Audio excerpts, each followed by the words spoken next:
Incarcerated former Prime Minister of Pakistan Imran Khan was denied his weekly family meeting today by authorities at Adiala jail. His sister Alima Khan also revealed that the family would not be allowed to meet him on Eid, the festival marking the end of Ramadan. In previous instances when meetings were denied, Mr. Khan was subjected to harsh conditions for weeks, kept in a windowless cage, isolated in a cell for days, amounting to torture. Today the family was made to wait for 2.5 hours before being informed that they could not meet him. Last month, Imran Khan stated that a powerful colonel controlling Adiala jail takes direct orders from the Army Chief General Asim Munir, the country's de facto ruler. Despite these tactics, Alima Khan emphasized that Imran Khan remains firm.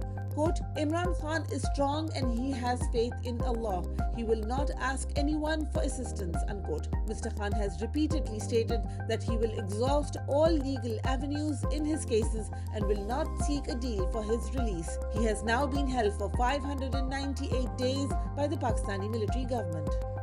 More trouble for Pakistan's authoritarian de facto ruler, General Asim Munir. In a significant move, Congressman Joe Wilson and Congressman Jimmy Panetta have introduced a bill in the US Congress seeking Magnitsky sanctions against Pakistan's Chief of Army Staff, General Asim Munir, for his role in the persecution of political opponents, including former Prime Minister Imran Khan. This bipartisan legislation, co-sponsored by influential members of the House Armed Services Committee from both the Republican and Democratic parties, accuses General Munir of, quote, knowingly engaging in the wrongful persecution and imprisonment of political opponents, unquote. The bill further calls for the identification of key individuals involved in this persecution and proposes similar sanctions against them. The key individuals could include senior generals like Major General Faisal Nasir, who has been named by Imran Khan as plotting the assassination attempt against him in 2022. General Nasir, a senior official in the ISI, has reportedly been one of the officials behind torture and abductions of PTI officials. If passed, these sanctions could include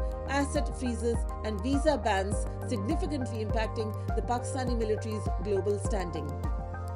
Former Prime Minister Imran Khan's politically motivated cases have once again been adjourned without hearings, a move that party supporters say is aimed at prolonging his illegal incarceration.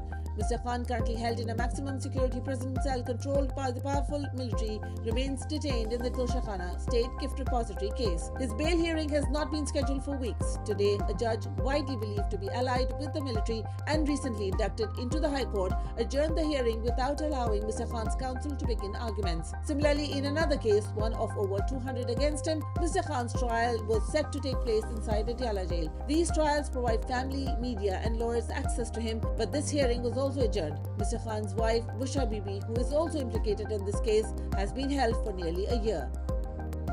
Separate Israeli attacks on the Gaza Strip have killed 2 media workers, including an Al Jazeera journalist. Hussam Shabad, a journalist who worked for Al Jazeera Mubashir, was killed in northern Gaza on Monday.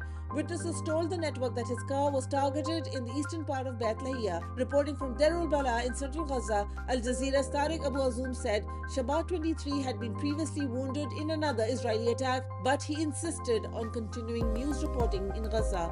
Quote, the Israeli military targeted his vehicle without giving any prior warning, unquote, Abu Azoum said. The killing of the 2 journalists brings the number of media workers killed in Israeli attacks on Gaza since October 2023 to 208. According to the government media office, GMO, in Gaza. The Committee to Protect Journalists, CPJ, condemned the killing of Shabbat and Mansour and called for an independent investigation into whether they were deliberately targeted.